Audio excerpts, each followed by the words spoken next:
All right, so first off, we got to remember the two equations that we might end up using here, right? If we have meters, well, then we'll have h equals negative 4.9 t squared plus initial velocity times t plus our initial height, right? And this part and this part we get from the information we're given. We plug those in, right? So in the next problem you'll see, it gives you your initial velocity, it gives you your height. The negative 4.9 for meters is always there, right? That's if it's meters though, right? So that would be meters. For feet, it's the same thing except for one number.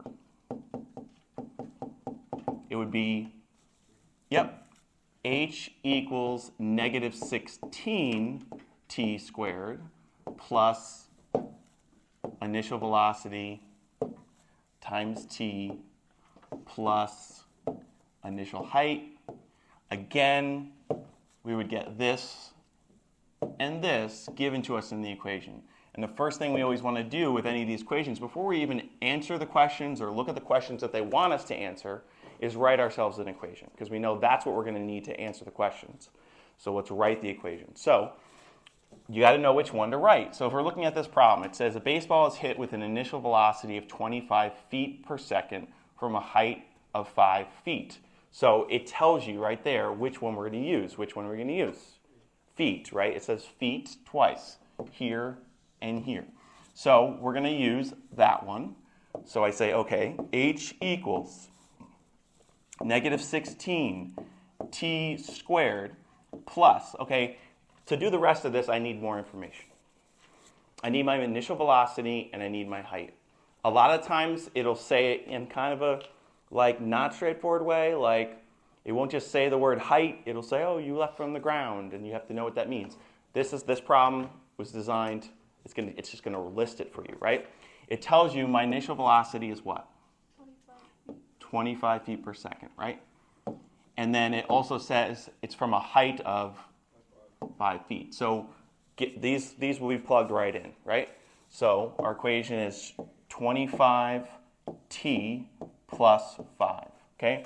First step is got to get that equation. This is our quadratic. So this is the same thing we've been dealing with, but it's instead of y and x, it's h and t. And the numbers are a little weirder because in real life, things don't really go as pretty as we make it in our problems, right?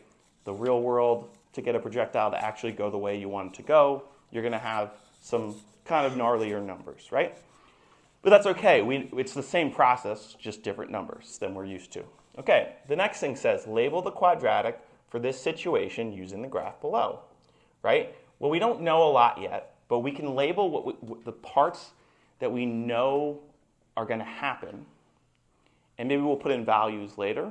The reason we do this, even if I'm not asked by the teacher to draw a picture, is it makes it clear. What's cool about these is the quadratic actually kind of looks like something being launched up into the air and coming back down. Like the graph looks like the real thing happening in real life, so you can use that to help you visualize what's going on.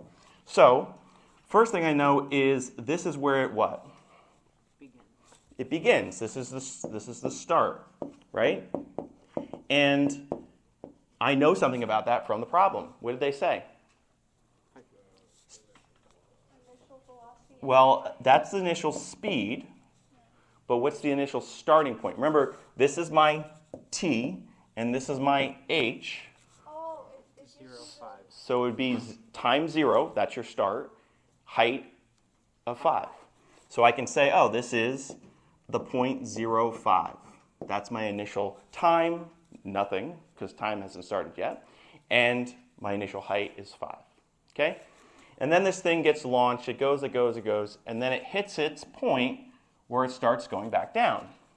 We call that that's the max height.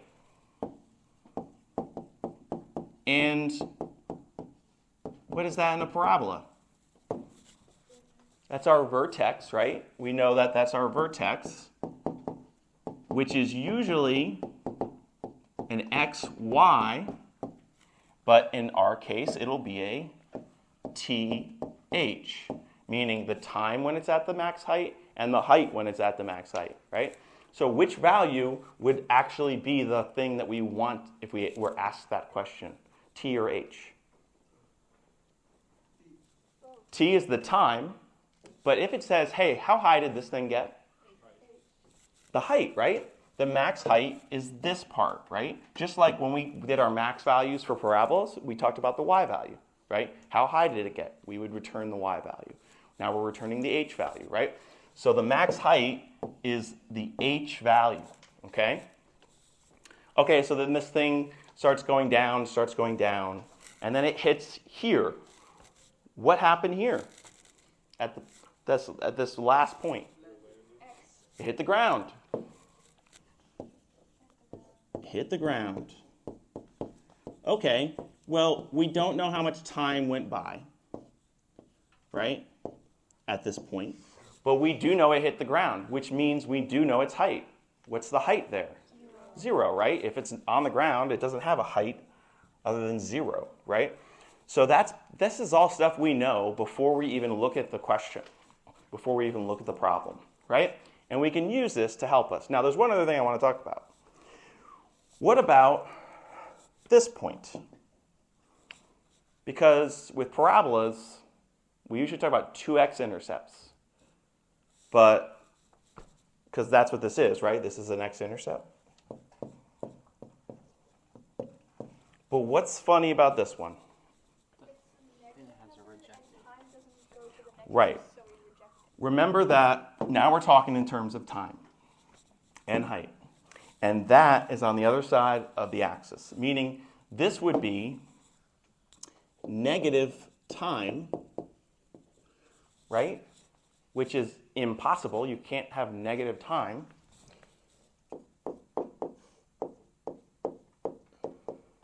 So if I get an answer that's a negative time, I reject it as not making any sense, right? So if this thing says, hey, when did it hit the ground?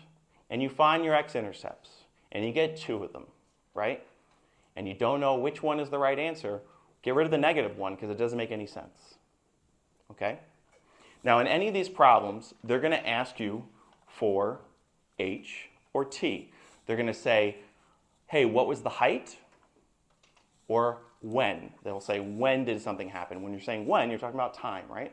So if they're asking for h, you got to find your t and plug it in, and that'll give you your h. If they're asking for time, you got to find your h and plug it in, and that'll give you your t. So whatever they're asking for, you got to use the other one to find it, right? It's 2 variables that are working together. You'll have one, helps you find the other, okay? So in each problem, that's your thought process. I need to find this. Maybe it's given to me. Maybe I need to find it, plug it in to get that, okay? So our first problem says, what is the maximum height in feet? And what part of the graph is that? Well, we already answered the second part. What part of the graph is the max height? It's a vertex. And what part of the vertex is it asking for? The h. It wants this, right? So we need to find that. Now, we don't even know our t for this yet. But we got to find the t, plug it in, that'll give us our h. The good news is we know how to find a vertex when we have standard form. H equals negative 16 t squared plus 25 t plus 5, right? That was the equation. And we need to find the vertex. So there's a formula for that, for finding the x value. In this case, the t value, right? X equals what? Negative b over 2a. Remember, that's the x value of your vertex? So we're going to find negative b over 2a. And yeah, I know I wrote x because we're used to writing x. I know we're looking for t, but it's the same. And if you write x in your work on a test, like, great, whatever worked for you, I just want the value, right? So let's zoom in here. Okay, So negative b over 2a will give me the x of my vertex, or the t, and I'll plug it in to find my h. So that's negative what? 25 over 2 times negative 16, right? That's negative 25 divided by negative 32. Now, when we were doing problems like this previously in the unit, I would have said, hey, get it to a fraction, reduce it. Just your answer can be, this would be like positive 25 over 32. You can't reduce it. And that's your answer. But we're talking real life now, right? So if somebody asked you, hey, how much time did it take to get to the max height? And you said, oh, it took 25, 30 seconds. Like, they would be like, what? Just give me an answer, right? Give me the decimal. So in this case, we are going to the decimal, right? We're going to actually go to the decimal. Because we need it. We need the number. So I go 25 divided by 32 in my calculator, and I press enter. And it's 0.78. Okay, so if we're looking for the vertex, it is 0.78 something, right? But we still need the something, because that's actually what we're trying to answer here, is what is the height? So if I know the t and I want the h, what do? Plug it in, right? Exactly.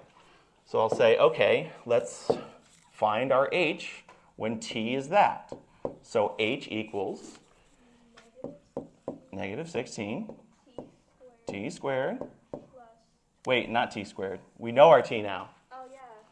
What is our t? 0.7 squared. 0.78 squared plus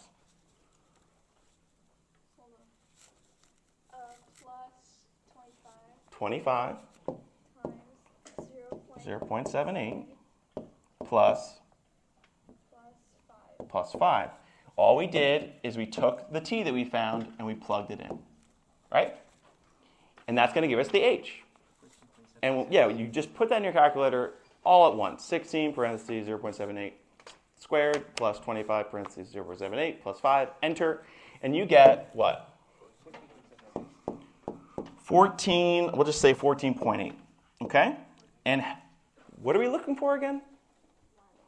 The y value, which in this case is our height, which is in feet. So I would say 14.8 feet, right? 14.8. And this, if we wanted to, can get added to our graph now.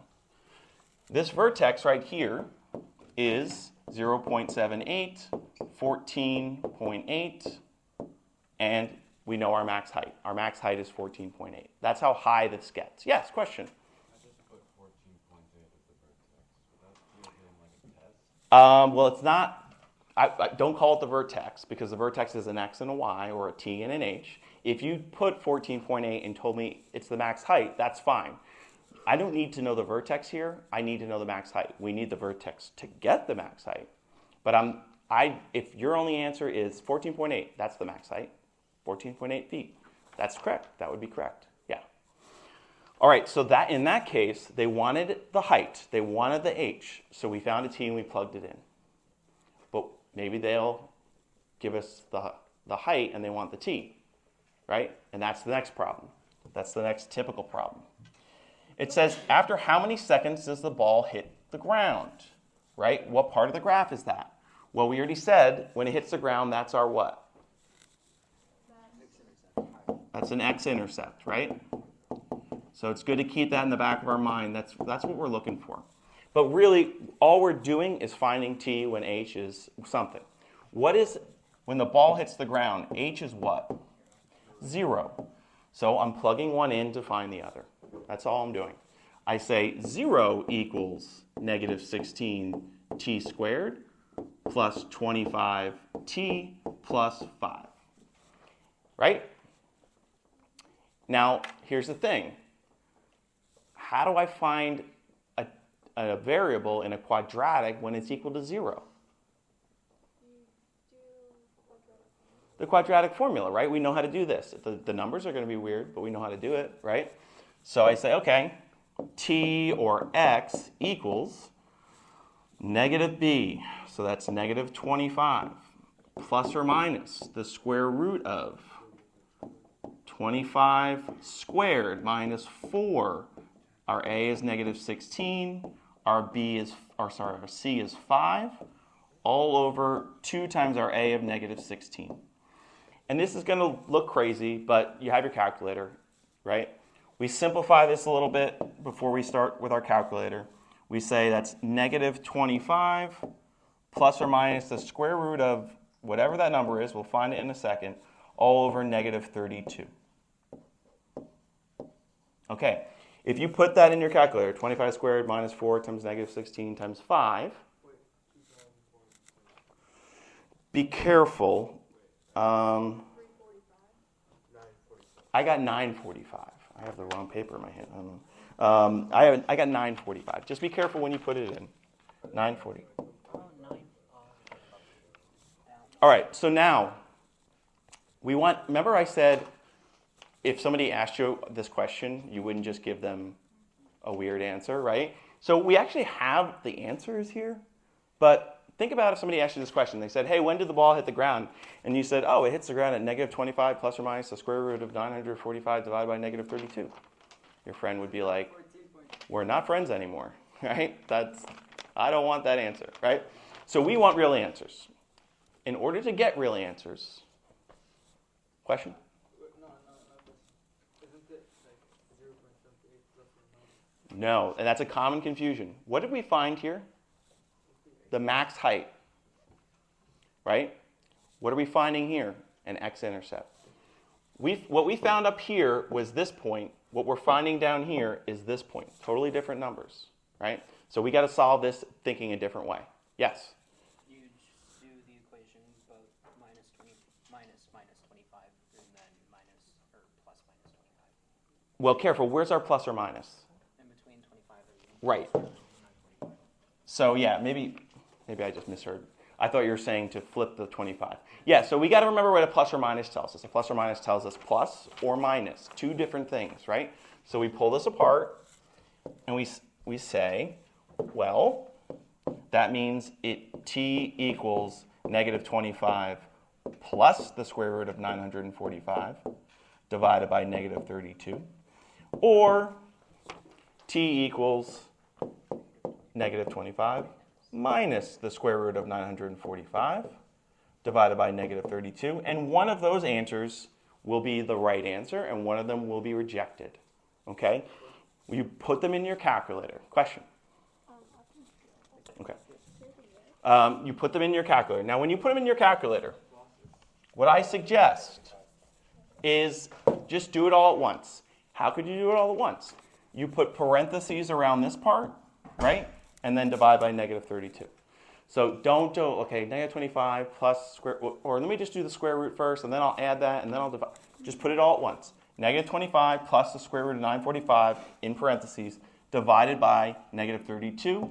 If you do that, you get negative 0.18. What is it? I got negative 0.18. I got that too. Yeah.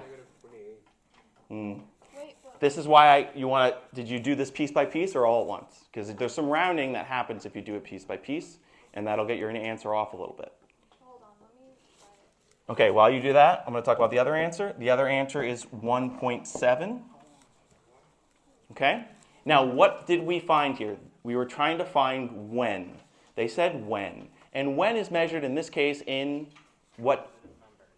In seconds. So we got seconds. For me, I still got 0.18, but it didn't get me a negative. It gave me a positive. All right, I'll take a look in a second. Okay, probably something on the calculator. Okay, so which of these answers makes sense for when the thing hit the ground? 1.7, right? The other one wouldn't make any sense. So this one gets rejected, and that is our answer. So those are the two problems that you're going to want to be able to do for a test, for just the future, right? Now, some of the problems in this sheet, on your homework, are worded a little differently. They might even ask, hey, I don't care about the max height or when it hits the ground. Tell me when it hits 25, right? When does it get to 25 feet? If that's the case, well, think about it. They're giving you the h. They're telling you h equals 25. Plug that in for h, solve for t. right? It's a little different, but it's the same concept, okay? So we got about 7 minutes. Work through some problems. Start the next problem. Go back to your homework. Work on the homework with this new knowledge that you have. Ask questions. For instance, do we have any questions before we continue? Okay. If you think of one, raise your hand. Like, use this time. Don't pack. I know it's Friday. I know we only got 5 minutes. Don't pack up. Don't waste this time. Make sure you're getting through the confusion. Figured it out? We're getting to put the negative on 32. My bad. Okay.